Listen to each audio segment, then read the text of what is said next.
Ladies and gentlemen, you are listening to Life Well Lived by Omobola Stephen. It's an engaging and enlightening talk show on life, relationships, and the business of life. Grab a cup of juice and just chill.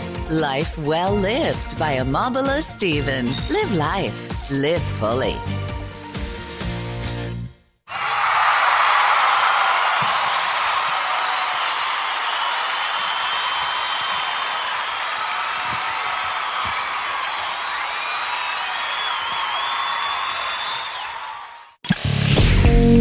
You are now tuned in to this week's episode of our podcast. Today we are going to interview some of the greatest and most influential minds in our field. By sharing our collective expertise, we will show you how to harness, control, and use your own skill set to achieve ultimate success and live the life you want. And now, please welcome your host.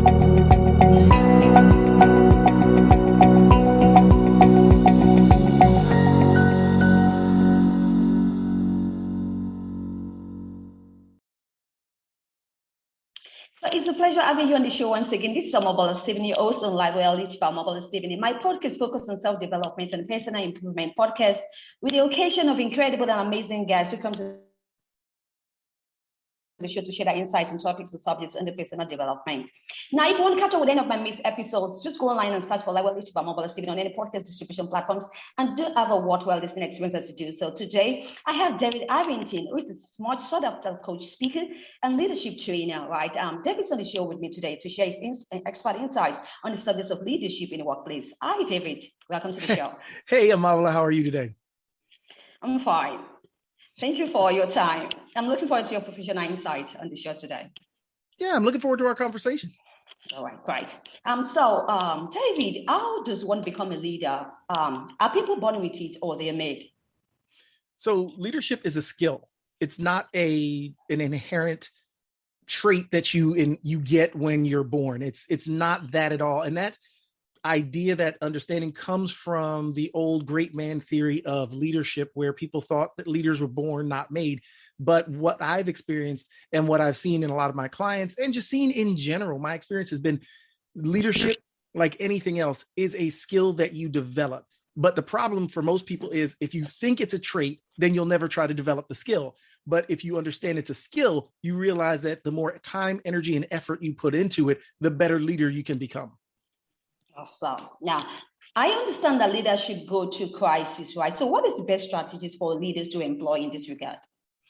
You mean as far as crisis leadership? That's right. So fundamentally, leadership is helping people get on the same page and go in the same direction. And crises happen pretty much anytime, anywhere. We have been living in a pretty much constant state of crisis worldwide for the last 20 months or so. So what leaders do when crisis strikes, sometimes you can anticipate it. Sometimes you can plan for a crisis. You know certain things are going to happen, where if it's, let's say in the US, we have businesses that work around government budgetary deadlines, where you know that you could lose a contract. So you anticipate and you plan for that. But there are crises like COVID that no one saw coming. And the best way to deal with that is to be resilient as a leader. And that means be able to roll with that punch, take a moment, get your feet under you, understand that this is an extraordinary set of circumstances, and then walk out to your team and say, guess what? Yeah, this is an extraordinary set of circumstances. This is not great right now. Here's how we can move forward. And better yet, let you ask them, how do they feel they can move forward? Because when crisis strikes, the first thing that we do is we think that we are out of control. Like this is happening to us. We're being victimized by this crisis and you feel powerless. What I would say is take that moment, have your pity party, acknowledge the pain and the frustration, all that stuff. And then after a given amount of time, a day, 3 days, move on and say, okay, now what do we do going forward? Assuming this crisis is out of our control, what do we control? What's in our locus of control? How can we move forward through this crisis? And how can we grow and be better on the backside of this crisis? So fundamentally, when it comes to crisis leadership, it's being able to step away from your carefully prepared plans, because there's a saying we have, in the US, where it's like no plan survives encounter with the enemy, right? So no plan that you have is ever going to be executed exactly the way it is on paper. But if you're locked into that plan and you think that's the only way it can be done, any crisis is going to shake you. It's just going to require you to be creative and resilient and allow your team to know that you see this as a problem, but you as the leader lead them through the crisis. Don't wallow in it. Don't complain about it. Don't bellyache about the crisis. You acknowledge it and then refocus their energies away from the complaints and the frustration to moving forward and how do we solve it and where do we go next? Right. David, by emphasizing the end, right, state rather than the process that get you there, stretch goals tends or may encourage employees to take shortcuts. Do you agree on this? So you cut out a little bit there. So I think what you asked was, do I agree with having stretch goals? That's right, because I realized that when we emphasize stretch goals, it is always like emphasizing the end state rather than the process, which gets us there, right? So now stretch goals may encourage employees to take the shortcuts. I wanted to ask, what's your take on this?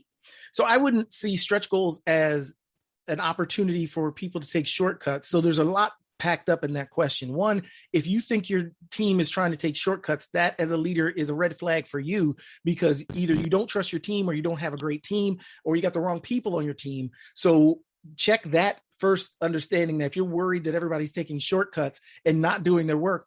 One, I would start with the leader, ask, are you micromanaging? Are you hovering? Are you allowing people to do their best work, right? Because what could be a shortcut to you might be a better way to them. And you may not be open to learning a better way to do something if everything has to be your way or the highway. So that's why I'm like, there's a lot in this question.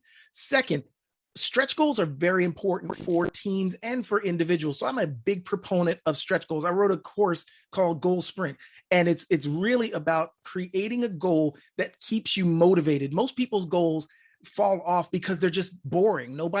It's pedestrian. It's something we've already done, or we can see that, oh yeah, I can do that, right? When you have a stretch goal, it forces you to think differently. It forces you to step up in a different way, because it almost seems impossible. Let me take it back. It seems possible, but just a little bit out of reach. And that just a little bit out of reach will empower and enable your team to come up with new and fresh ideas. They'll become more innovative. They'll think about the problem differently. They'll take risks that they wouldn't have taken if they thought that it was something they could do in their sleep. And also, if your goals are too easy, you will demotivate your team. If your goals seem too obvious, people will wait to the last minute, because guess what? I don't have to work hard. I can do that tomorrow. That's 10 minutes worth of work. And furthermore, what we need to do is clarify what goals are, because goals aren't just these wishes in the future. And I think that's another element. Goals aren't just, hey, I want to do this. That's a wish. That's a pipe dream. That's fairy dust is what I call it. And those aren't even accomplishable. They're not. I have a doctorate, so I can make up words like accomplishable, right? So what those are they are fundamentally setups for frustration and failure. So your goals need to be structured in a way that you know when you reach the end, you know when you've achieved it. You can say touchdown, finished, completed, right? And if I just say, I want to do this, or I want to make $1 million, or I want to take my company here, the question is, okay, when do you want to get them there? How do you want to get them there? What's the best way to get them there? And that goes from goals to steps, breaking down the goal, to making sure you can keep your team motivated and moving forward. So going back to your initial question, yes, stretch goals are very important, because without stretch goals, you don't really have, and they tie in with vision very closely, because they're the step under vision. How do we get there, right? But they tie into, when they're done right, they tie into helping your team stay motivated, stay engaged, and even start working under what's called commander's intent, which is they understand so completely where we're going that they don't need you to tell them. They know what they're doing when they get to work. They know what they're doing, day in, day out. They can plan their entire regimen of behaviors and work products and deliverables, because they understand where we're going, and stretch goals help them to have that clarity so they can work on their own. Right. David, I want you to tell me the link, right, between mindset and effective leadership. Oh, they're one. So mindset and effective anything, right? So if your mindset, let me step back.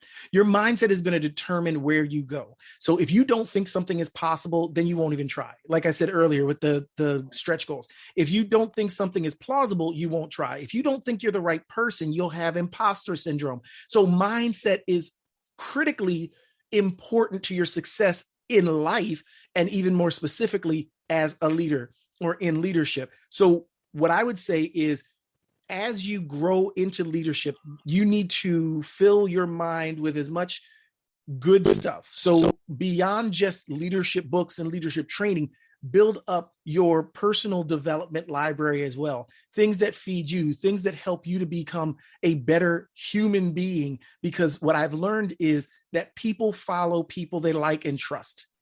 And if you're not that person, and if your mindset won't let you get there, if you constantly see the downside, it's going to be a hindrance in leadership. If you are not really a people person, and I'm not talking about introvert, extrovert, but you just don't like people, leadership is going to be a struggle. So understand that where your mind is, you can't go anywhere without your mind.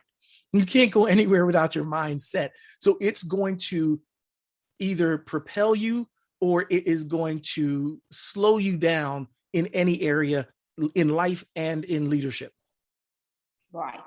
Thank you once again for your professional insight and David Arrington on the show today. Now, I want to ask you this question. How do remote teams work? How do remote teams work?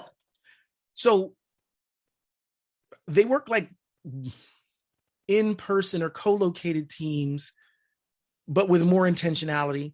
And you have to be looking for different things. So in a remote team, and let me be really clear, before COVID, before the world shut down and everyone kind of went home to work, there were remote teams. I worked on remote teams back in the 90s with Exxon and Schlumberger. I had team members that were on different continents. So it's not a new concept. We've been doing this for a very, very long time.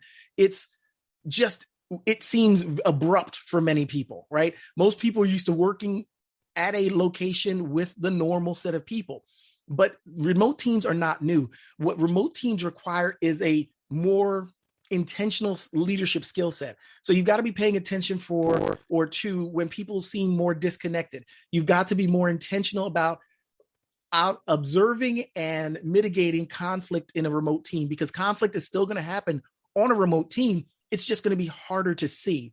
You're also going to have to ensure that you keep up with people just to check in on them, make sure you're having those follow-up meetings. You're going to have to intentionally create opportunities for your team to get together so that you can continue to not only create culture, yes, because remote teams have culture, but to create collaboration and community so that your team they remain effective in a remote environment. And that's what most people are worried about. When remote teams really got pushed on everybody at the beginning of the COVID crisis, what ends up happening was you had crazy things like managers requiring people to leave their cameras on all day, right?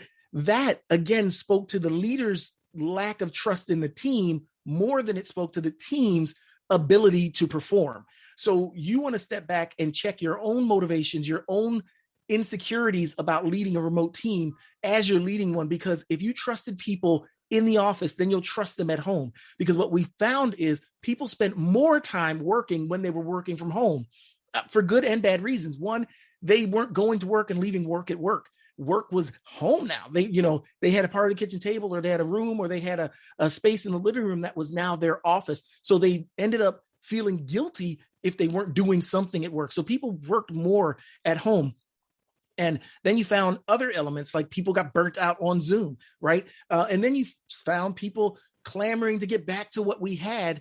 And I think that's one of the biggest mistakes that people are making right now, is trying to go back to what we had versus embracing what is now and then planning for what's next. Because that's what's going to happen. Progress doesn't go backwards. It's not like you get to it's not like a merry-go-round where it goes round and round and round. No, it kind of goes in a straight line. And what was then was then. Now we've got a new environment where we're going to see a lot more hybrid. I aren't new. When I started my career back in the 90s, I had remote teams. I was working with people on different continents. when I was with Exxon and Schlumberger. So this is nothing new. I think it just got thrown on us because of COVID, and it threw everybody